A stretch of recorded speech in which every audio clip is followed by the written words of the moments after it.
ಜೀವನದಲ್ಲಿ ಕಾಯೋದು, ದೇವರಿಗಾಗಿ ಕಾಯೋದು ಯಾವತ್ತೂ ವೇಸ್ಟ್ ಆಗಲ್ಲ.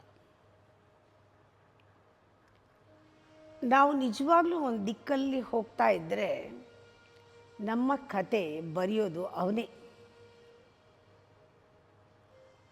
ಅವನ ಕತೆ ಬರೆಯೋಕ್ಕೆ ಪ್ರಾರಂಭಿಸಿದಾಗ ನಾವು ನಮ್ಮ ಬಗ್ಗೆ ಯಾರ ಹತ್ರನೂ ಹೇಳಲ್ಲ, ಅವನ ಹತ್ರ ಮಾತ್ರ ಹೇಳ್ತೀವಿ.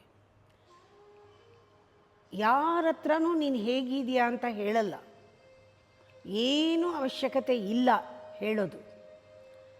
ನಿನ್ನ ಜೊತೆ ನೀನು ಬದುಕಿದ್ರೆ ಸಾಕು ಅನಿಸುತ್ತೆ. ಕೃಷ್ಣ ನಮ್ಮ ಕತೆ ಬರೆಯೋಕ್ಕೆ ಶುರು ಮಾಡಿದಾಗ ಯಾರ ಜೊತೆನೂ ಬೇಕಿಲ್ಲ, ನಿನ್ನ ಹತ್ರ ಮಾತ್ರ. ನೀನು ಯಾವತ್ತೂ ಸುಳ್ಳು ಹೇಳಲ್ಲ. ಕೃಷ್ಣ ಕತೆ ಬರೆಯುವಾಗ ನಿನ್ನ ಹತ್ರ ನೀನು ಸುಳ್ಳು ಹೇಳಬೇಡ, ಪೂರ್ತಿ ಬಿಟ್ಬಿಟ್ಟಿರ್ತೀಯ. ಯಾರ ಹತ್ರನೂ ನೀನು ಹೇಳಬೇಡ ನೀನು ಏನು ಅಂತ. ಯಾಕೆಂದರೆ ಅವನಿಗೆ ಗೊತ್ತಿರುತ್ತೆ ಅವನ ಕತೆ ಬರೆಯೋನು.